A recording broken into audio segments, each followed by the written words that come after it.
ایک عورت عراق سے آئی، اس کی 5 یتیم بچیاں تھیں تو اسے ضرورت تھی وظیفے کی۔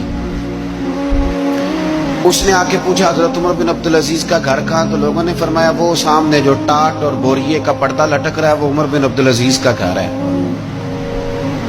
دروازے پہ دستک دی تو ایک عورت اندر برتن دھو رہی تھی۔ پوچھا السلام علیکم، امیر المومنین سے ملنا ہے۔ وہ کہنے لگی اس درخت کی چھاؤں میں بیٹھ جاؤ، ابھی تشریف لاتے ہیں۔ تھوڑی دیر گزری تو حضرت عمر بن عبدالعزیز آئے تو کنویں سے پانی نکال کے نا، سین میں کنواں تھا تو جو جگہ میں مٹی اڑ رہی تھی نا، گرد اڑ رہی تھی، ہوتا ہے نا عصر کے بعد لوگ پانی پھینکتے ہیں، وہاں پانی پھینکنے لگے، چھڑکاؤ کرنے لگے۔ تو تھوڑی تھوڑی باتیں وہ خاتون آپ سے کرنے لگی تو وہ جو عورت آئی تھی نا وہ کہنے لگی تم غلام سے باتیں کر رہی ہو، تمہیں پردہ کرنا چاہیے۔ کہنے لگی یہ غلام نہیں، یہ میرے شوہر ہیں اور یہ امیر المومنین عمر بن عبدالعزیز۔ کہنے لگی یہ عمر بن عبدالعزیز ہے؟ کہا ہاں یہ عمر بن عبدالعزیز ہے۔ تو وہ خاتون حاضر ہوئی، کھجوریں اس کو دی گئی کھانے کے لیے۔ اس نے کہا حضور میری 5 یتیم بیٹیاں ہیں، مجھے وظیفہ چاہیے۔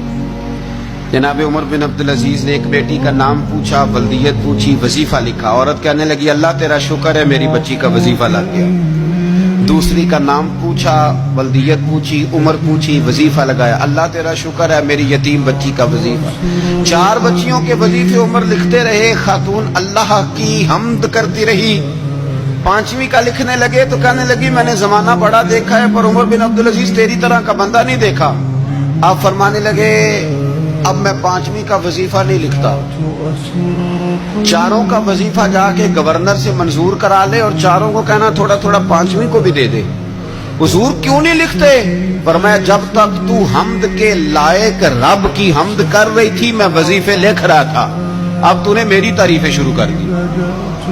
اپنی تعریف پر کیسے وظیفہ لکھوں؟ وہ تو حمد کے لائق ہے، اس کی حمد ہونی چاہیے، لیکن میں اپنی تعریف پر، اپنی خوشامد پر میں نہیں لکھتا۔ جا اللہ تعالیٰ تیری لیے بہتری کرے۔ وہ خاتون کہتی ہے میں وہاں سے آئی، مجھے مہینوں لگ گئے، سفر لمبا تھا۔